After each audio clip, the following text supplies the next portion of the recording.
Assalamualaikum warahmatullahi wabarakatuh. Selamat malam teman-teman. Salam sejahtera untuk kita semua. Jumpa lagi bersama dengan saya di channel Lebih Service.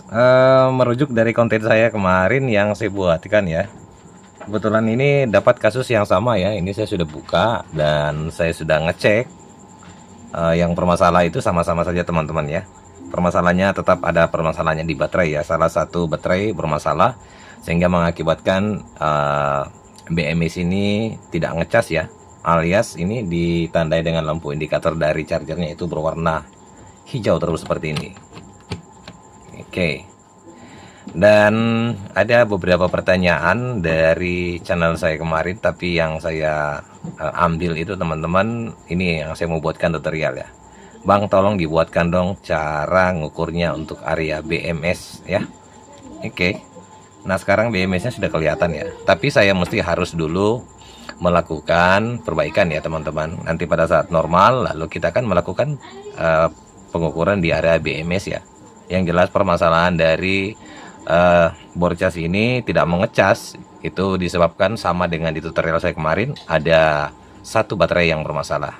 Nah, ada juga pertanyaan mengatakan saya tidak punya apometer mas untuk ngecek baterainya apakah normal atau gimana. Oke. Ada dua pertanyaan yang ada dua jawaban yang saya berikan. Satu, jika teman-teman ingin mengecek kondisi baterai yang ada di sini ya. Oke, bisa seperti ini. Ini sudah pun diganti ya, teman-teman ya. Nah, itu teman-teman bisa melakukan bypass ya. Untuk sementara ya, untuk mengetahui apakah baterainya semua dalam kondisi masih bagus atau gimana ya, bisa kita gunakan. Itu bisa teman-teman lakukan penjamperan bypass dari kutub negatif yang ada di sini ya. Ini yang negatif ya. Oke. Lalu kita jumper saja ke sini. Lalu kita cas teman-teman. Oke. Ini kan belum normal ya. Nanti saya akan perlihatkan pada saat saya melakukan pergantian baterai. Dan jawaban yang kedua yang saya berikan, kalau teman-teman tidak menggunakan apometer seperti ini, tidak ada artinya tidak ada sama sekali bisa dipakai untuk mengukur ya. Itu teman-teman cukup gunakan saja seutas kabel seperti ini. Ini saya pakai kabel apometer saya seperti ini untuk mengetahui kondisi baterainya yang mana bermasalah ya. Cukup mudah sekali teman-teman. Oke, seperti ini aja ya. Yang pertama kita lakukan itu adalah kita masukkan dulu casnya ya. Ini kan masih dalam keadaan rusak ya. Seperti ini saya cas dia. Nah ya kan. Biasanya ini kan dia berwarna merah pada saat kecas, dan pada saat dia penuh maka dia berubah lagi menjadi berwarna hijau ya. Oke, saya pindahkan dulu.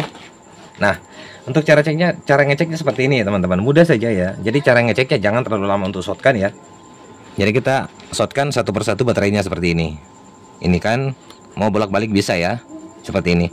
Pada saat kita shotkan baterainya, jika lampu indikatornya itu sudah berwarna merah, maka dipastikan baterai itu yang bermasalah ya. Coba ya saya shotkan dulu seperti ini. Oke, tidak ada ya. Kita beralih ke sini lagi. Juga tidak ada. Kita geser lagi seperti ini. Bentar. Ini. Oke, kita coba shotkan. Tidak ada juga. Di sini lagi kita shotkan. Tidak ada juga teman-teman. Dan yang terakhir yang bermasalah ini ya. Kita shotkan seperti ini. Tuh, dia sudah berubah berwarna merah. Oke, berarti bisa dipastikan baterai ini yang bermasalah. Paling ujungnya. Ini tanpa kita menggunakan apometer seperti ini ya. Oke, sangat simpel sih teman-teman ya. Tapi dengan catatan harus casnya kita cas ya seperti ini. Baru kita bisa mendeteksi baterai mana yang bermasalah. Nah, sekarang saya akan melakukan dulu pergantian baterai ya teman-teman. Yang jelas yang bermasalah itu adalah baterai paling ujung ini ya. Ada kebetulan baterai saya nggak tahu, tapi nanti pada saat normal ya baru kita melakukan pergantian. Tapi saya sudah bicara dengan yang punya ya, katanya mau melakukan pergantian saja dengan keseluruhan. Mungkin pernah dia melakukan pergantian seperti ini ya. Mungkin dia mau ganti keseluruhan saja supaya lebih awet, maksud dan tujuannya mungkin seperti itu ya. Tapi enggak apa-apa, kita akan coba dulu untuk mengganti satu baterai ini. Lalu kita akan lanjut dengan inti dari tutorial kita ini, melakukan pengecekan di area BMS nya. Oke, saya akan ganti dulu baterainya. Oke, baik ya para sahabat YouTube saya, baterainya saya sudah melakukan pergantiannya. Jadi saya pakai baterai seperti ini teman-teman ya. Kebetulan baterai saya ini saya pakai untuk ngetes saja. Tegangannya itu masih di atas 3 komaan lebih ya. Yang jelas kalau mengganti baterai seperti itu teman-teman jangan dibawa dari 3 koma ya. Pastikan di atas dari 3 koma karena baterai ini dia mempunyai tegangan itu 3,7 ya. Ini saya lihat ada di sini keterangannya. Ini ya. Bisa teman-teman lihat ya, 3,7 volt ya. Jadi pastikan di atas 3 ya. Pada saat kita melakukan pergantian pengecekan ya, ini sementara saja teman-teman karena yang punya itu mau ganti sekalian aja keseluruhan dengan 5 baterai ya. Oke.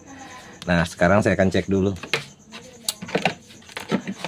Oke, saya akan uji untuk baterainya yang saya ganti teman-teman. Ini, bentar, mana pointer saya tadi? Propnya ya. Oke, ini ya. Ini yang saya ganti teman-teman. Oke, kutub positifnya di sini dan negatifnya di sini. Coba ya. Saya ukur berapa memang dia punya tegangan. Ini ya. Perhatikan diameter saya. Bentar. Tuh. Ini ya. Coba. Oke. Dia tidak terbaca berapa teman. Dia sampai tidak terbaca teman-teman ya. Dia cuma terbaca seperti ohm, kilo ohm ya, mega ohm ya. Ngaco ya. Tidak terbaca DC ya. Ini. Oke. Pastikan baterainya memang sudah out ya. Kita pindahkan. Yang saya lakukan pergantian itu adalah baterai yang ini teman-teman ya. Ini ujungnya. Lalu ini sini ujungnya, kutub positifnya di sini dan negatifnya di sini. Coba kita ukur ya.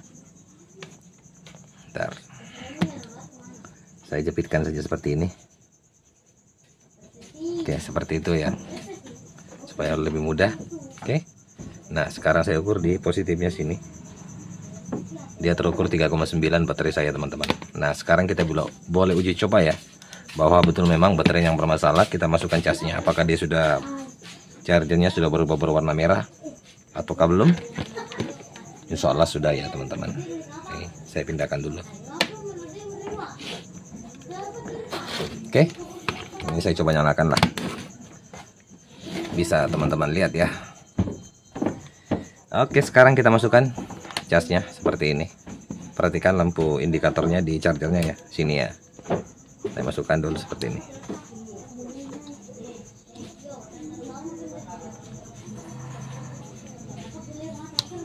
Nah, teman-teman bisa lihat pada saat sudah colokan seperti itu, sudah berubah berwarna merah, dia sudah bisa ngecas ya. Kita tunggu, nanti pada saat dia full maka dia akan berubah berwarna hijau. Oke, berarti persoalannya kita sudah selesai ya. Nah, sekarang untuk konten berikutnya kita akan mengukur ya. Saya akan belajar juga, baru belajar juga teman-teman. Jadi mohon maaf para master kalau cara penyebutan saya atau cara menjelaskan saya keliru, atau cara penyebutan komponen dari saya juga keliru. Mohon benarkan teman-teman ya melalui komentar di channel YouTube saya ya, untuk para master ya. Oke. Nah, sekarang ini sudah normal ya. Nah, sekarang kita akan melakukan pengecekan dulu. Saya akan ambil voltmeter saya pindahkan lagi ini. Nanti kita lihat pada saat dia ngecas. Oh ya, kita langsung saja ngukur pada saat dia ngecas ya. Berapa tegangannya teman-teman. Di kaki MOSFET ya. Ini. Oke. Casnya sudah masuk ya. Saya ambil dulu untuk soket ampermeter saya teman-teman. Oke. Sini ya, saya letakkan saja di sini untuk negatifnya ya. Sini ya. Ini di sini negatif teman-teman. Kita jepit aja seperti itu ya. Kalau boleh saya balik aja seperti ini supaya lebih jelas ya. Oke, ini kutub negatifnya kita letakkan di sini ya. Oke. Jadi seperti ini modelnya teman-teman. Oke. Nah, sekarang kita cek tegangannya berapa. Aduh, nggak kelihatan lagi nih. Ini sudah dalam keadaan tercas ya. Ini saya perlihatkan sudah berwarna merah ya. Sekarang saya coba nyalakan. Bentar ya. Oke, sudah nyala voltmeter saya nyalakan lampunya supaya lebih jelas nilainya di dalam. Seperti ini. Kita coba ukurnya di sini teman-teman ya. Kita ukur dulu di sini apakah ada tegangannya masuk. Sudah masuk ya. Sini ya. Oke, sudah masuk 19 volt ya. Di sini ada 20 volt teman-teman ya. Jadi ini yang mengarah ke charger ya. Ini yang dari charger 20 volt karena chargernya ini 20 volt teman-teman ya keluarannya. Kemudian ini yang mengarah ke nanti ke bornya ya. Oke, ada 19 volt ya. Nah, yang perlu kita harus cek itu adalah teman-teman terutama dari PCC IC ini ya. Nah, ini saya buka di Google tadi juga cari nama IC ini. Namanya kurang jelas teman-teman, tapi ini kalau menurut saya dia sebagai IC pengontrol ya, agar MOSFET ini bisa bekerja ya pada saat dia ngecas full dan pada saat dia baterai tegangannya drop ya, maka dia memutus jalur ya. Jadi fungsi dari MOSFET ini adalah sama dengan keran air teman-teman ya, membuka dan menutup ya. Itulah fungsinya dari BMS ya, seperti itu, ada pengontrol ya. Nah, sekarang kita akan ukur dulu teman-teman ya. Jadi jalurnya ke sini, positifnya itu larinya ke sini ya. Dari cas ini ya. Positif larinya ke sini, ke dioda SMD ini. Ini ada dioda sini. Kita ukur tegangannya berapa. Nah, itu ada 19 volt ya. Lalu dia larinya ke sini teman-teman. Nah, nanti dia ini masuk ke sini ya. Di IC pengontrol ini kan harus bisa katakan, mohon maaf kalau salah para master, dibenarkan ya. Ini IC pengontrol atau IC chipset nih ya. Kalau di televisi dia IC chipset ya, sebagai pengatur ya. Ini yang fungsi utama dari IC ini teman-teman, agar MOSFET ini bisa membuka dan menutup ya, seperti itu. Jadi dipastikan tegangan VCC nya itu harus ada ya.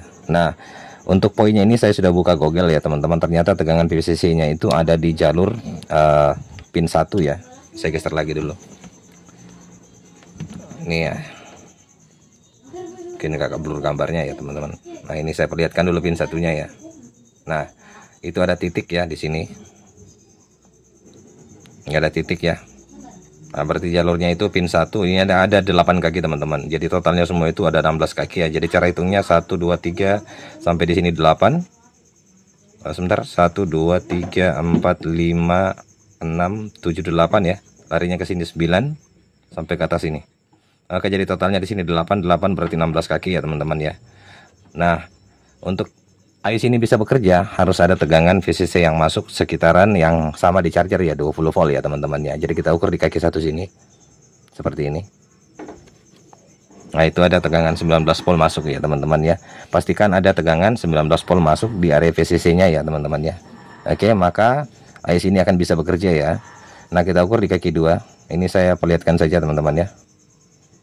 Oke, masih terukur 19 volt ya. Kaki 3 ada 15 volt teman-teman. Kemudian kaki 4 ada 11 volt. Kaki 5 ada 7 volt. Kaki 6 3,8 volt. Ini dari baterai yang kemungkinan ya teman-teman ya. Ini ground. Dan yang ini 0 volt ya. Kaki 8 terakhir ya. 9 di sini. 9 kita boleh ukur ya teman-teman ya. Coba kita ukur 9. Tidak ada tegangan. Tidak ada tegangan, cuma nilai hambatan saja. Oke, semuanya di sebelah ini tidak ada tegangan teman-teman ya. Ini ada, apakah ada ini? Kaki terakhir. Nggak ada teman-teman ya. Oke. Itu ya untuk tegangan di kaki IC ini ya teman-teman ya. Mohon maaf kalau blur ya. Nah, sekarang kita akan mengukur tegangan di area MOSFET-nya ya. Ini kan sudah normal ya. Kita sudah melakukan pergantian baterai. Nah, saya akan balik dulu seperti ini. Teman-teman bisa lihat ini adalah MOSFET ya. Nah, sebentar ya. Saya akan beritahu dulu kodenya ya teman-teman, karena ada pertanyaan juga kemarin, nomor berapa itu kode MOSFET-nya teman-teman ya. Kalau kode MOSFET kan beda-beda ya. Kalau dari merek ini ya yang saya kerjakan, Kamole ya ini. Oke. Dia itu makainya ini teman-teman, nomor untuk MOSFET-nya ya. Perhatikan. Dia pakainya NCE 3095K. Oke, dia pakainya 2 buah seperti ini. Saya ulangi lagi ya. Nomor MOSFET-nya kalau misalkan ada yang jebol MOSFET-nya, teman-teman bisa referensi dari ini ya. MOSFET-nya, nomor MOSFET-nya NCE 3095K, teman-teman. Nah, ini nomornya ya. Untuk IC yang saya katakan tadi, IC chipset atau IC pengontrolnya itu dia gunakannya itu ini ya. IC CM10 berapa ini teman-teman. Sebentar saya lihat dulu. 10, bentar ya, saya pastikan supaya ini lebih jelas ya. Saya nyalakan lampu di kamera saya dulu. Bentar, saya nyalakan lampu penerangan ya, untuk lebih jelas. Saya lihat dulu nomornya. Oh ya, ini nomornya teman-teman CM1051 ya. Oke, datasetnya tadi saya sudah perlihatkan ya. Nah, oke, saya rasa sudah jelas ya, saya jelaskan semua nomor-nomor IC-nya, jadi tidak ada lagi pertanyaan. Kalau teman-teman mau bertanya nomor IC-nya berapa Bang, dan nomor MOSFET-nya berapa. Nah, sekarang kita akan ukur ya. Ini kan ada MOSFET ya, kita ukur dulu di kaki gate-nya di sini ya. Berapa tegangannya? Ini kan sudah normal ya. Coba ya kita ukur pada saat ngecas, ini kan sementara ngecas teman-teman. Dia terukur 10 volt ya di kaki gate-nya.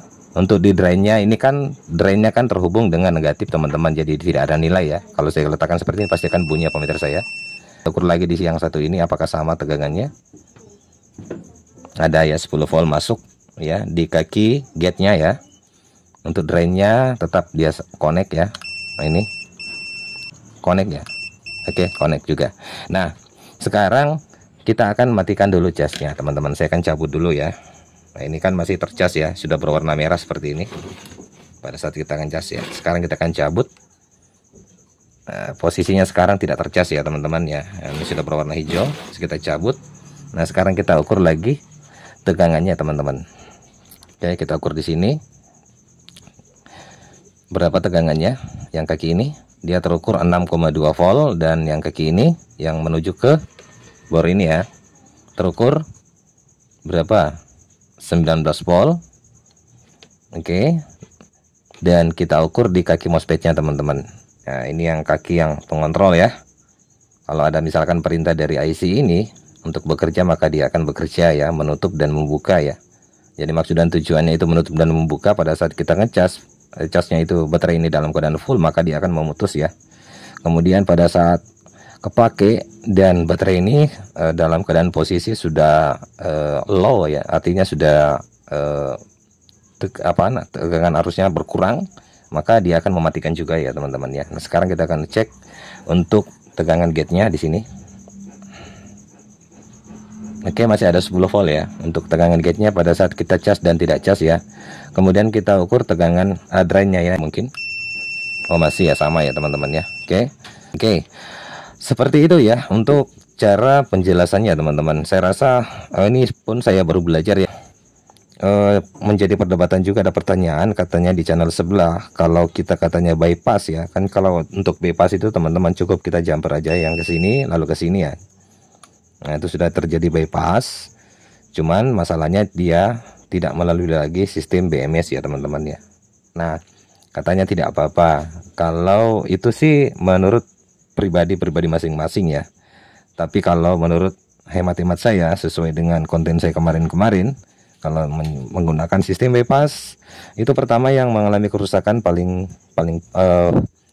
bisa mengalami kerusakan adalah di baterai ini ya teman-teman, karena sudah tidak ada pengontrolan lagi ya.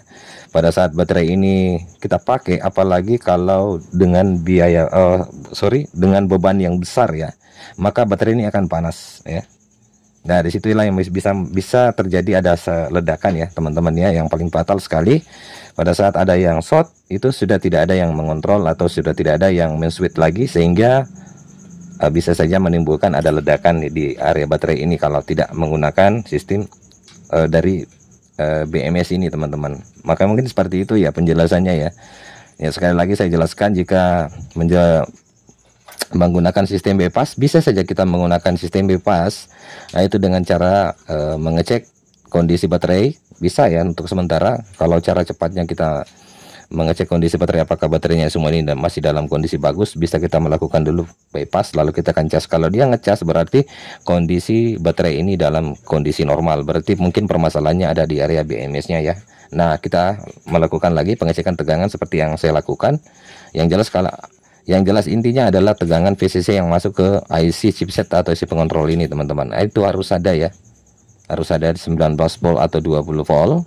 Kalau teman-teman Misalkan di sini tidak ada dua kemungkinan, bisa IC ini yang rusak ya. Di antara yang saya ukur tadi tegangannya mulai dari poin kaki 1, 2, 3 dan seterusnya teman-teman. Kalau misalkan tidak sama daripada ini, berarti ada permasalahan di IC ini. Dan bisa teman-teman cek adalah resistor SMD ini. Perhatikan ini ada yang tersusun seperti ini. Ini kan jalur jaringan terhubung semua teman-teman yang ada di belakang ya. Dicek saja. Tapi kalau misalkan teman-teman tidak mau musing untuk mengecek sana sini, itu bisa melakukan pergantian BMS ini ya. Kalau tidak salah saya ngecek di Shopee itu harganya ada ya beda-beda, ada yang 45 ribuan, ada yang 60 ribuan, tergantung ya teman-teman dari model casnya, model bornya, bor casnya seperti itu. Oke, saya rasa seperti itu ya teman-teman. Mungkin untuk ada pertanyaan-pertanyaan yang lain ya, saya rasa saya sudah jawab di kolom komentar, karena setiap pertanyaan yang masuk di kolom komentar channel saya, insya Allah saya jawab ya. Artinya saya jawab sesuai dengan batas kemampuan yang saya miliki. Mungkin seperti itu teman-teman ya. Kurang lebih mohon dimaafkan dari saya, channel Labis Servis. Kalaupun memang masih ada kekurangan. Oh ya, satu lagi ya, ada sering saya dapat kasus jika menemukan bor cas seperti ini tidak bisa dicas. Itu perhatikan teman-teman, soket-soket yang ada melekat di area baterai ini ada biasanya kelonggaran ya. Oke, perhatikan saja itu. Saya rasa sudah tidak ada lagi yang bisa saya jelaskan. Semuanya sudah saya jelaskan kemungkinan yang bisa terjadi ya. Oke, mungkin barangkali cukup ya. Satu lagi, perhatikan setiap sisi solderan yang ada di area BMS ini teman-teman kadang mengalami kelonggaran ya, terutama soket-soket yang mengarah ke baterai ini. Ini ada 1, 2 ya, 3, 4, 5 dan 6 ya. Kemudian perhatikan juga semua soleran-soleran yang ada terutama di IC chipset atau IC pengontrol ini. Kalau tidak salah saya penyebutan, mohon maaf kalau salah ya. Sisa dibenarkan kalau master ada yang tahu ini IC namanya IC apa ya, karena saya sudah cari di Google, saya nggak tahu namanya. Yang jelas dia mirip dengan kinerja dari seperti kayak di TV tabung ya. Ada namanya IC chroma atau IC chipset ya, seperti itu. Alias dia semacam IC pengontrol ya, untuk bisa agar MOSFET ini bisa bekerja, membuka dan menutup. Oke, cukup ya, demikian dari saya. Mohon maaf dengan segala kekurangan, lebih dan kurangnya. Dengan ucapan wassalamualaikum warahmatullahi wabarakatuh. Sampai jumpa di tutorial selanjutnya.